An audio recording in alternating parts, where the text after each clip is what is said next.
All right, everybody, welcome back to the other guys on the Badlands feed. I have Will in with me today. We're doing a crossover of TOJ and the other guys.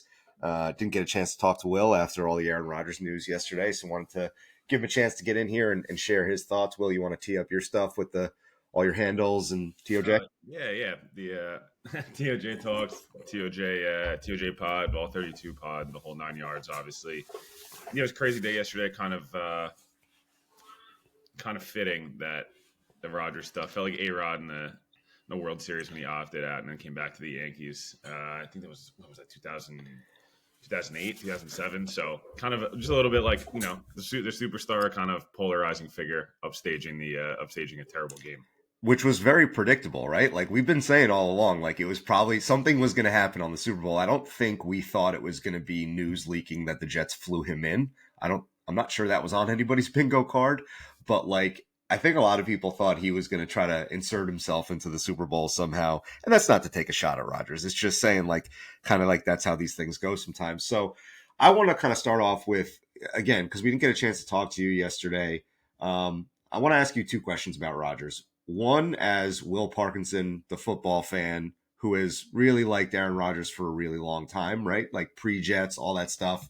How you feel about all this. And then two, like kind of same question to Will Parkinson, the insider, right? Who kind of has information about the team and how people feel and kind of somebody who follows the Jets extremely closely. Like, can you answer it from the personal side and then from the business side also? Yeah, I would say from the personal side, look, it sucks. It didn't fully end up working out. I think the gamble was 100% worth it. I would do it over again. I think that there was things along the way that they, didn't do a good job of, whether it was, going up on a WFAN, Mayo pouring contest on one of the anchors and, drunkenly saying Rogers a Jet before he was a Jet and different things like that. That, like, in the end of the day, like, maybe they would have picked Will McDonald anyways, and he's ended up being a good player, so it doesn't matter, right? Or Roger Jones hasn't been, or different things like that. And the saga kind of took longer than it needed to. And you think back to different maybe moves they made, and hey, you did a lot of things to get Rodgers here, and it was worth it. The 2023 September 11th will be one of the biggest what ifs in Jets history. There's no doubt about it. We talk about it's going to be obviously a main topic of Streets of Fire, but also just in general, it's the craziest building I've ever been in any sport, any of any game, and I've been to a lot of really big games, and it's really I'm very lucky, and that was one of the craziest environments. Like I truly mean that, and so it's like the 2023 what if into the optimism and hope of 2024, and so it's unfortunate it didn't work out, but I don't begrudge the Jets and I don't begrudge Rodgers. I think that like he did a lot of things here that like to try to make it work and to try to get things right, and like I don't know. He took the pay cut and he was here for pretty much everything. And he said a lot of mainly the right things. And at times, obviously, there was some, the leaking stuff and whatever. But like, generally speaking, I feel like it sucks that it ended up being 2 years and really only 1 year of football. And it kind of ended the way it did. I still think I'll remember, Rodgers as representing the organization better than, a Brett Favre and, some of these other guys and Fitzpatrick and other guys that kind of, sometimes take shots at the Jets or do these different things, or obviously Favre had the off the field stuff at points and got hurt. Like Rodgers got hurt and played through it, and I felt like again tried to talk positively about the Jets and do these different things, and like he chose us too, and that was that was a huge part of it that I think we.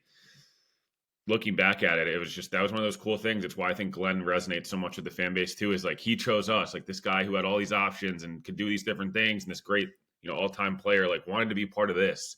And again, it didn't work out, but just the energy, I think, especially during the summers and the off seasons that Rodgers brought the last 2 years, I think was really refreshing. Obviously, again, you wish they would have fired Saleh and Douglas after 2023 and brought in Mike Vrabel, and like with Rodgers and Vrabel this year, would it have been a lot different? Would they have won 11 games because they would have played Tyrod for the 2 weeks Rodgers had the really bad calf injury, and like maybe they split those games and they stay in it and they're 3-4 as opposed to 2-5. Like you just look back at a lot of the what ifs, and I just think that's going to be a large portion of this era where I think previous with Zach Wilson and things like that or Darnold, there's what ifs, but a lot of it like we saw play out for a really long time. We saw the results, and it was like this is what it is. What if they would have hired a different coach? But Rodgers, it was a lot of what ifs, like in games, like, oh man, if they beat Denver, like, is the season totally different? If they're 3-1, do they sit Rodgers for a week against Minnesota? And like, maybe it's different. Or, if Garrett Wilson catches the ball down the sideline, that's a pick six, or Rodgers doesn't throw that one, like, that's a lot of this season felt like just so much what if. And then I guess from the Jets' perspective, I'm not saying it's 100% the right move. I have no idea. The one thing I'll say is that you hope the Jets have a plan. I don't know what their plan at quarterback yet. I don't think anybody does. But it can't just be Tyrod. If that's the plan, then this was a mistake, in my opinion, because then it's like you can't sell that to the fan base, just like Tyrod and Jordan Travis. But if you do have a plan going forward, and this will keep a Garrett Wilson and a Breece Hall happy, most importantly, on the offensive side of the football, then you do what you do. You reset the decks a little bit this year. You try to be kind of what the Steelers and the Broncos were the last year, right? Both playoff teams. Yeah, did they both get semi-run off the field in the playoffs? Sure. But going forward, the Jets would be like, look at the Chiefs, look at the Bills, look at the Eagles, look at a lot of these teams. They're usually drafting a quarterback and trading up for a guy when they've already had the roster, and that, to me, that's the plan moving forward is this offseason, you're extending Sauce and Garrett and maybe giving, doing what I've discussed for a million weeks now in Breece of maybe you do the you basically just lock in his franchise tags and then you get him for 6 good years and you go from there. And then when you're ready to try to go win a Super Bowl, not just be a playoff team, you draft your young quarterback that'll reset the clock for 5 years. And now you're paying your stars, but your quarterback's making nothing. And then you reset the deck again. Like that's what good organizations are going to be able to do. So I don't think this was really a shock. I feel like maybe for me, I've defended Rodgers a lot this year, but maybe Rams game, Paul, is where I was like, all right, this probably is actually over. You started to get the leaks from Rappaport. They obviously lose that game, and it kind of felt like it was going good again. It kind of felt like every Jets game started to be the same at the end of the year. It was going good, and then they'd kind of flop at the end. And so, yeah, it wasn't really I was a bit surprised yesterday at the visceral nature of the reactions from the fan base, just because I felt like all year, like I would say something positive about Rodgers and get like, you're an idiot optimist. And it's like, okay. And then yesterday I was just like, not surprised. Everyone's like, you're an idiot. You're so negative. Like, fuck the Jets. I was like, what did I don't understand. Like, so yeah, I guess that kind of encapsulates where I'm at right now. Yeah, the venom is home for Jets fans. That's when all else fails, just go to the spitting venom. I think it's interesting that, and you said it, right? Like the end of the day, the end of the year last year felt like Groundhog Day. Like every game felt the same. He was saying the same things after every game.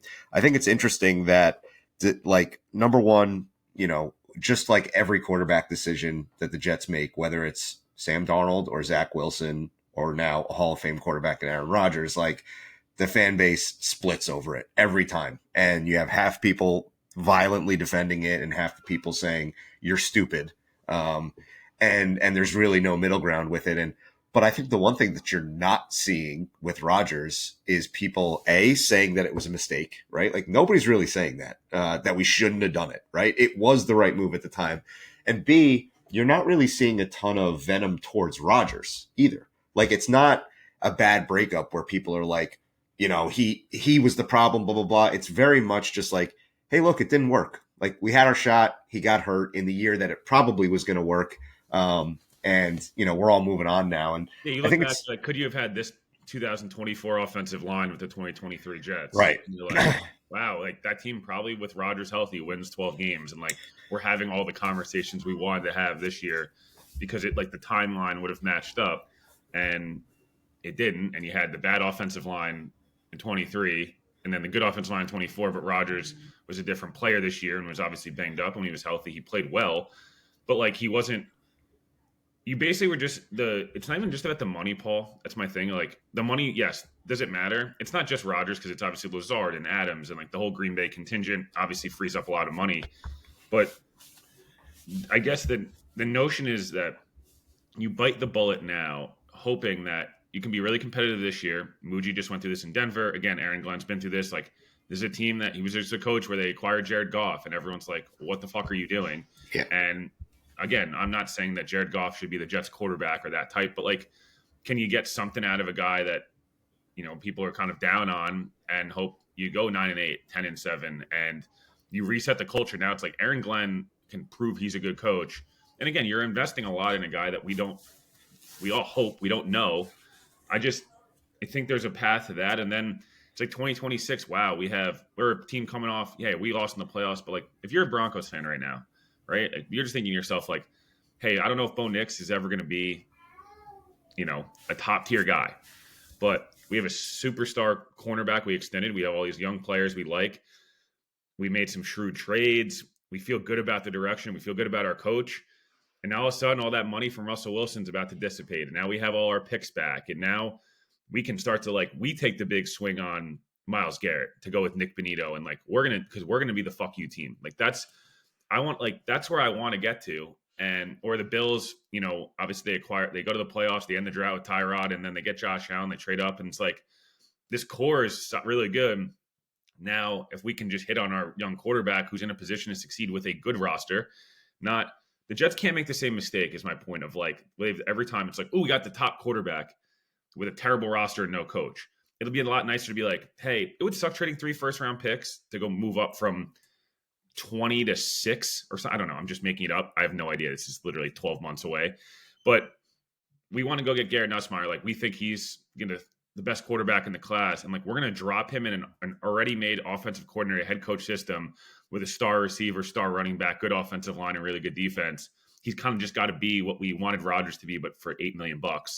And we have cap space. That's the goal, I think, of this whole scenario.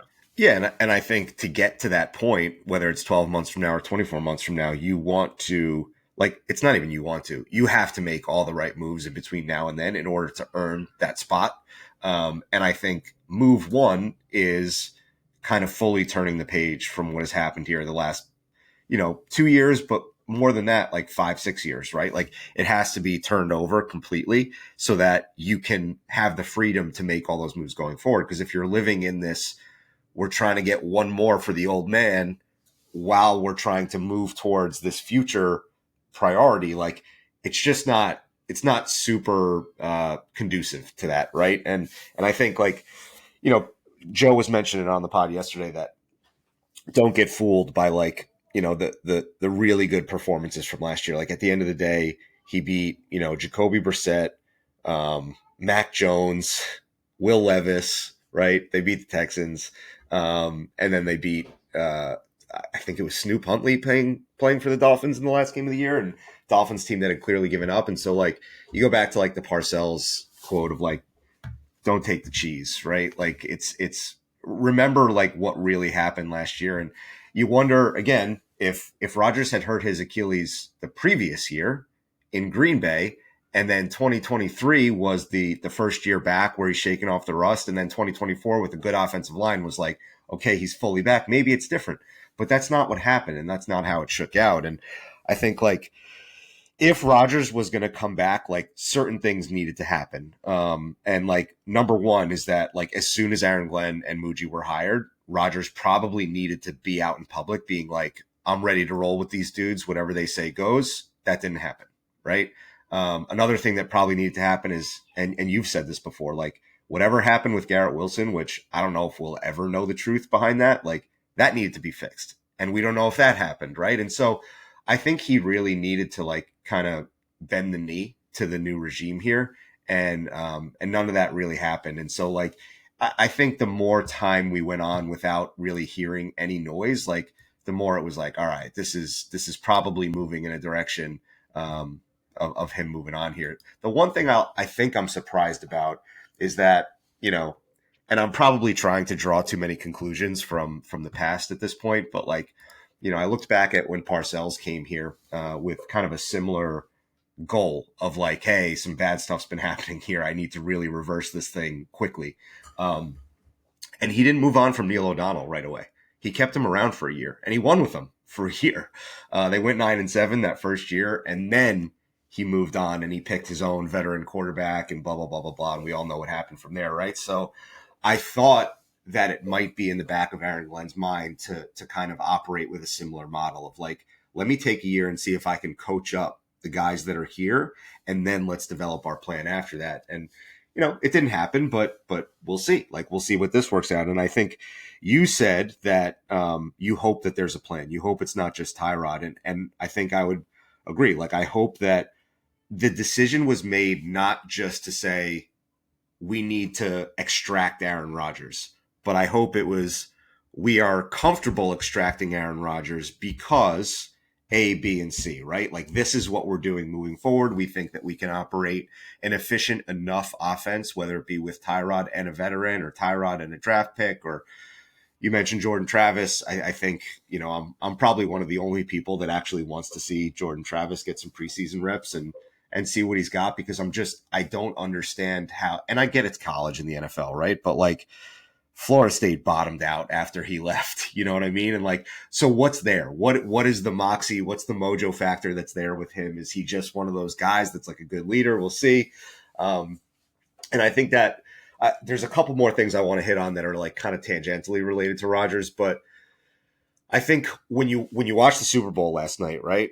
Jalen Hurts, he got over the finish line. And you can say a lot of things about Jalen Hurts, and I certainly do, right? Like I've kind of been not a hater, but like just like I'll casually throw out like Jalen Hurts stinks, and I know he doesn't stink, but like I'll just throw it out there because like he's not prototypical an NFL quarterback, and so when we're talking about a plan for the Jets, like did Jalen Hurts getting over the finish line last night and the way he performed in that game, does that change your thoughts any on like kind of what the Jets plan could be, whether it be, and I'm not specifically talking about Milroe, that's the easy draw because it's another Alabama quarterback, but like really anybody who might be a little bit deficient in passing, but can run this run heavy game that's creative and strong. And like, what are your thoughts there?